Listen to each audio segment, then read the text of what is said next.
Good evening. I'm Andy Thayer with the Gay Liberation Network, and tonight we're very honored to have Kathy Kelly from Voices for Creative Nonviolence. Kathy Kelly has recently returned from Afghanistan, is going to be sharing some of her experiences about her visit to that country.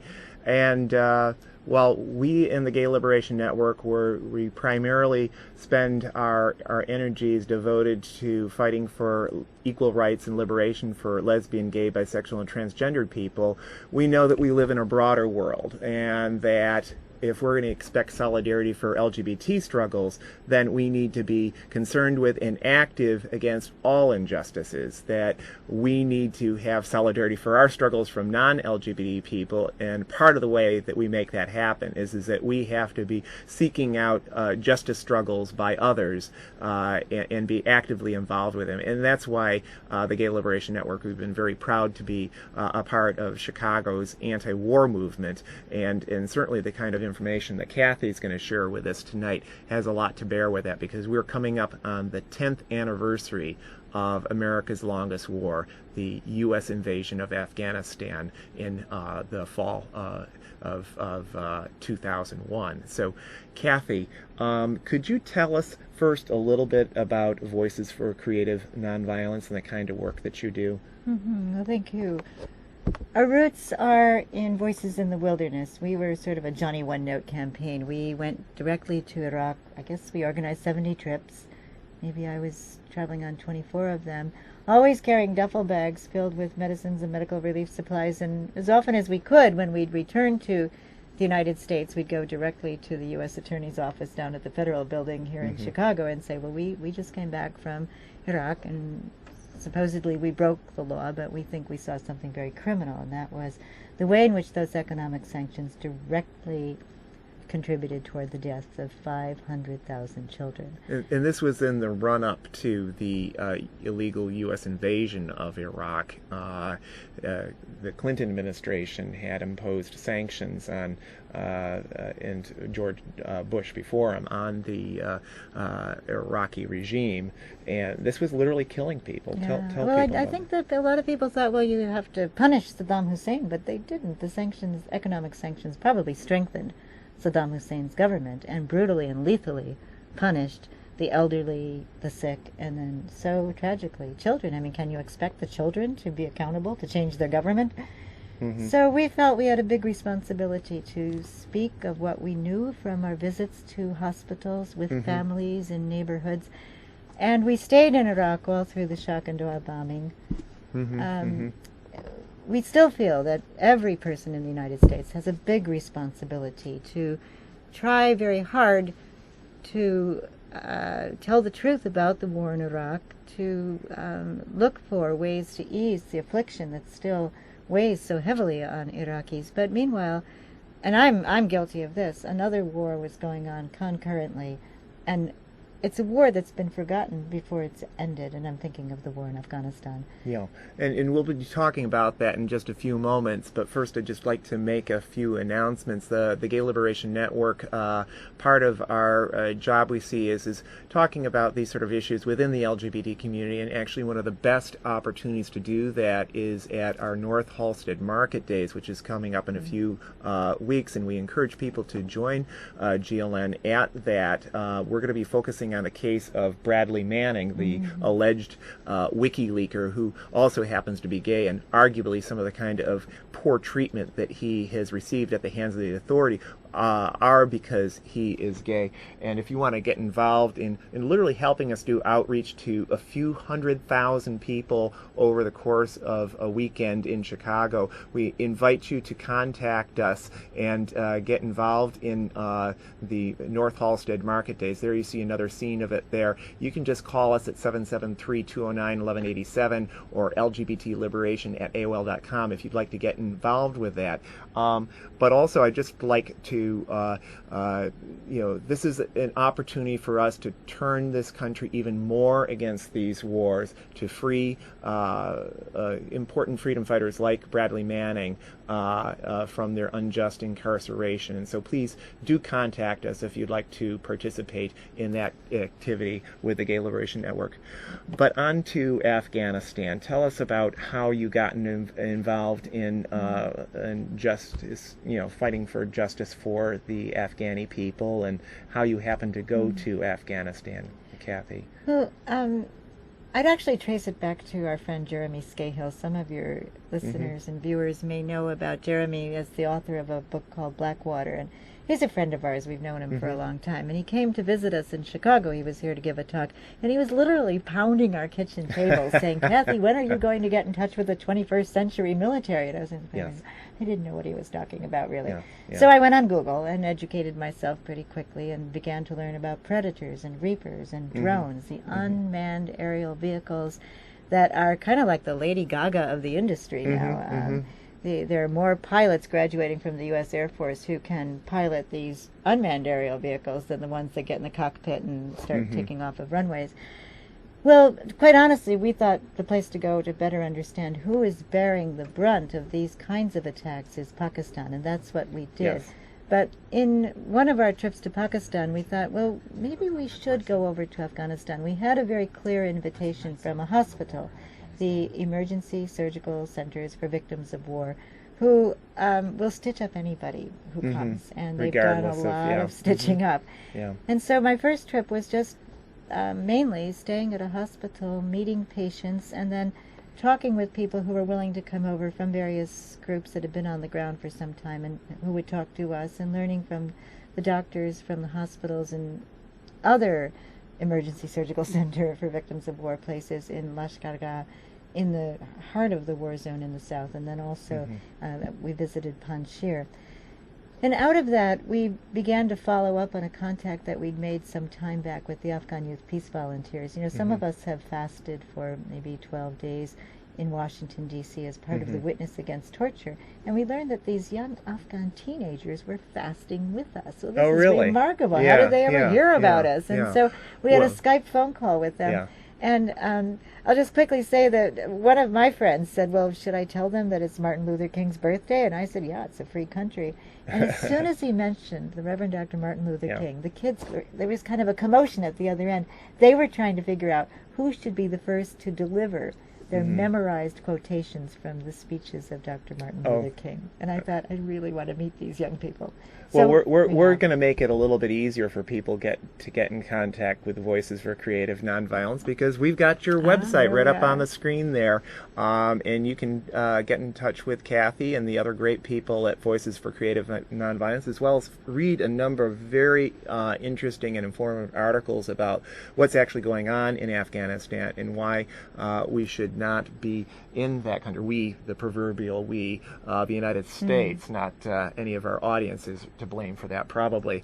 I'd also just like to point out that we are coming up on the 10th anniversary of the invasion of Afghanistan. There's going to be an action here in Chicago, one of many actions, hopefully, on the 10th anniversary of the Afghanistan invasion, and that's going to be a march on the 2012 campaign headquarters for President Obama to demand basically that the United States get out of Afghanistan, as well as, of course, Iraq, Somalia, any number of other countries that unfortunately the United States is in right now. So we encourage you to, you can simply go to chicagomassaction.org to find out more information about that, but please do check that out. It's actually, the date on that slide is wrong. It is going to be October 8th in downtown Chicago. So, but anyway, Kathy, you were most recently in Afghanistan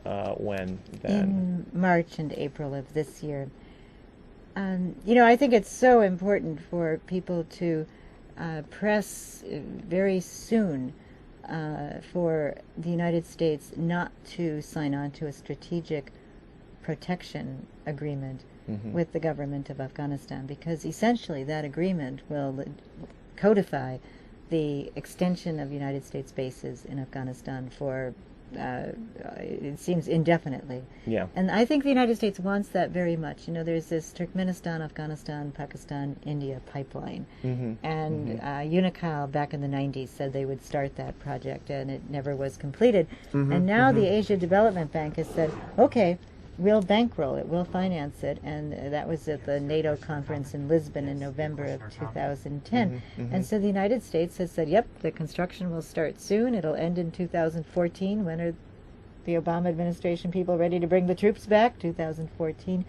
And every single day in Afghanistan, 850 children die. Every single day. 850 children die. And we're spending $2 billion every week on that war.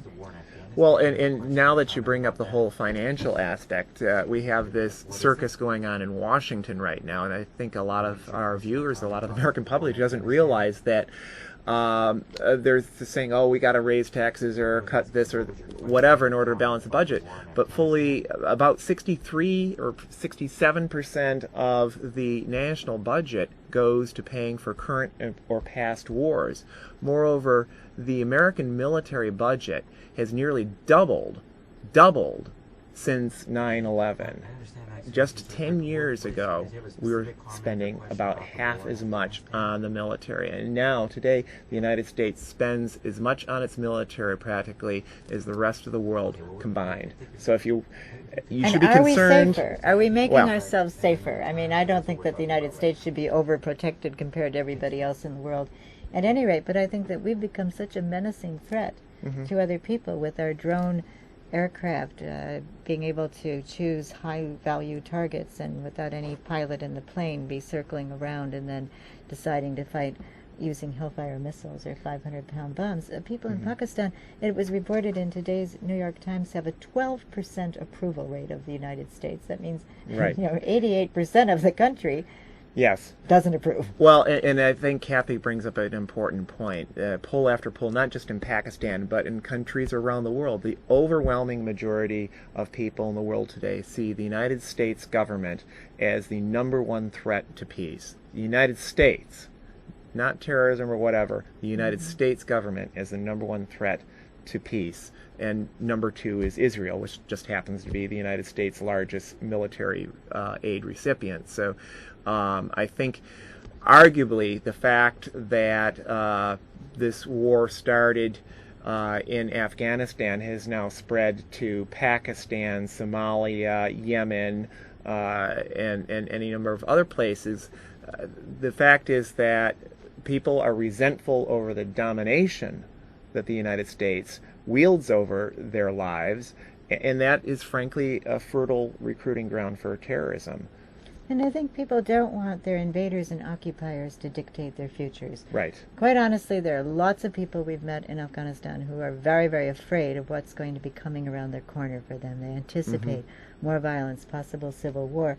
But the night raids, the assassinations, the death squads have occasioned so much civilian anger and rage. And, President Hamid Karzai 14 times has called on NATO to stop killing civilians. And it just goes on and on. Things on a par with the My Lai massacre in Vietnam. And the other thing is, I think a lot of people in the United States, it isn't that they don't know at all about the drone attacks. We know they do because you see jokes made about them even. Right. It appeared in a New York Times crossword puzzle in May.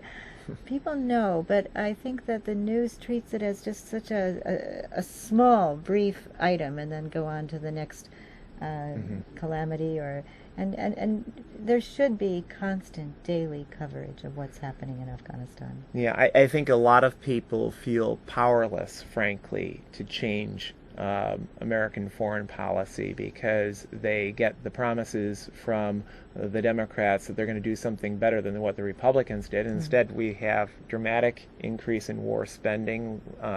We have even worse, if it can be believed, clampdowns on civil liberties under the Obama administration than we even had under George W. Bush.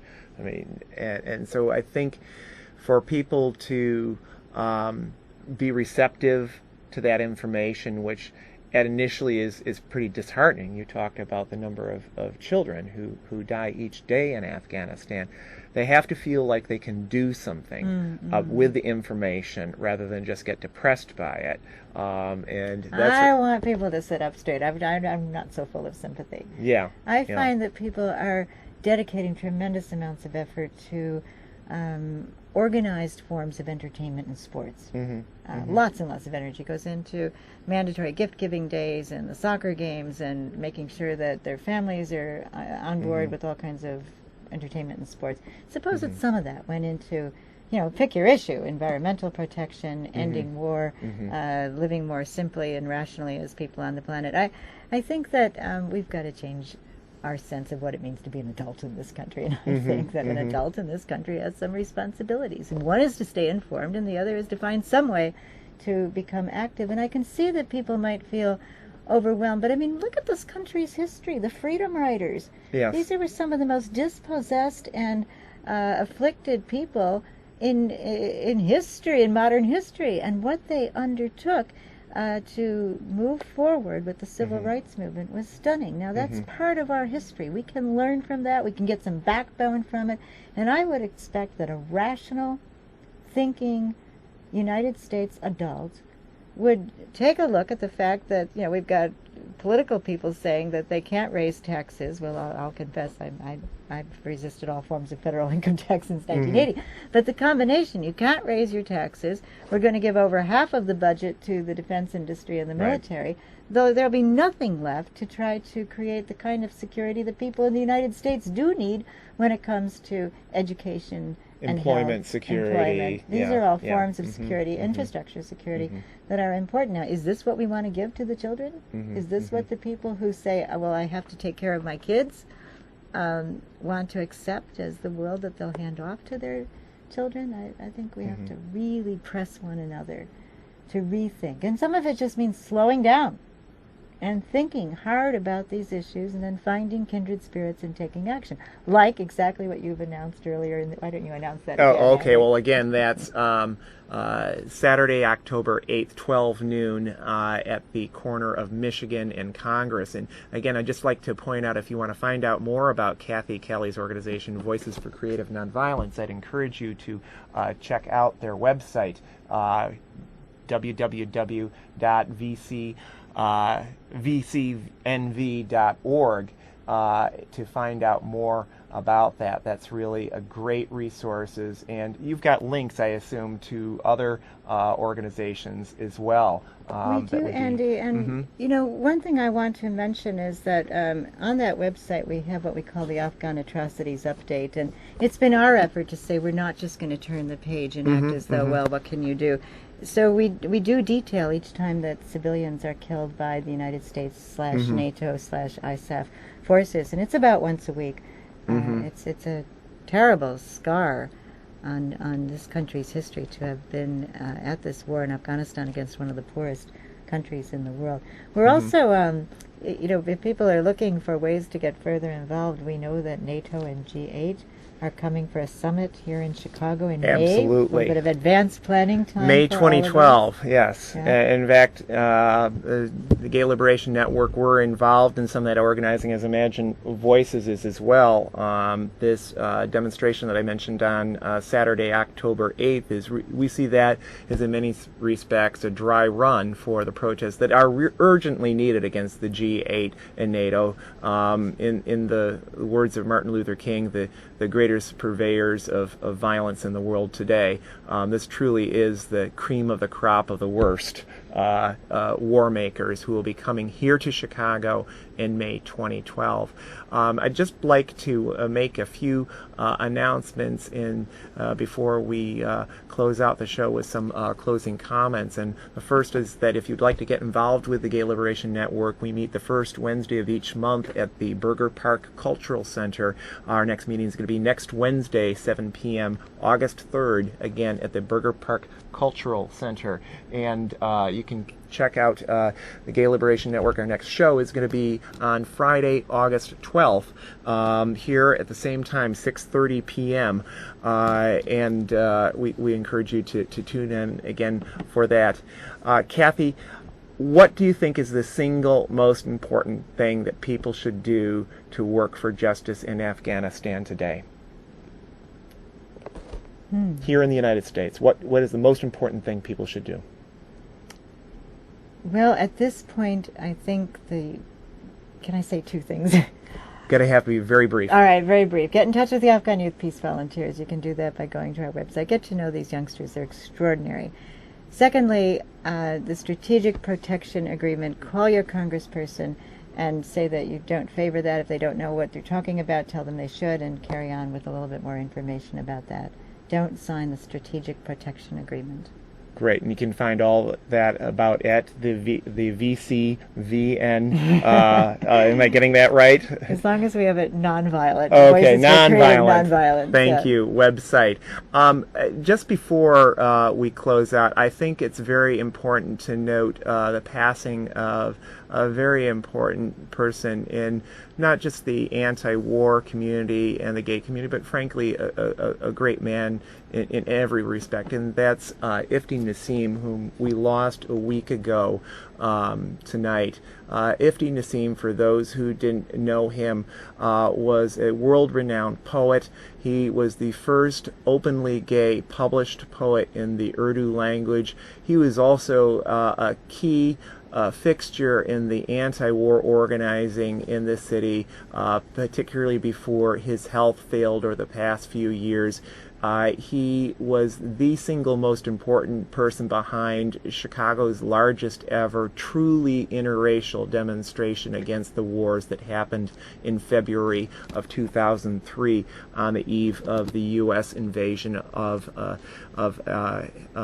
Iraq. And he will be sorely missed. In fact, on the eve of that demonstration, for all the hard work he did, he actually suffered a heart attack the night before and was in a hospital bed during the demonstration that he was principally responsible for. And so I think it's important to note Ifti's passing. You can find out more at the Gay Chicago website. They have an obituary that we talked much more in depth about Ifti's contribution. So Ifti Nassim, rest in peace. So anyway, this has been Andy Thayer with Kathy Kelly from Voices for Creative Nonviolence. Kathy, so thank you so much for being on our program. Again, that website is www.vcnv.org. We have a delegation in Afghanistan right now, so we'll soon post their comments and views about their experiences. But most importantly, we'd hope to amplify the voice of ordinary Afghan people. Okay, and we're just going to close out the show here with a little bit more information. Again, Ifti Nassim, R.I.P., but also just a little bit of information about how you can get involved. in the Gay Liberation Network. Thank you, Kathy Kelly. And I've been Andy Thayer here. Thank you also to Paul Avery, who has been assisting us tonight. You can check out more about our organization at the www.gayliberation.net website. Thank you again for watching tonight, and we'll see you in a few weeks' time.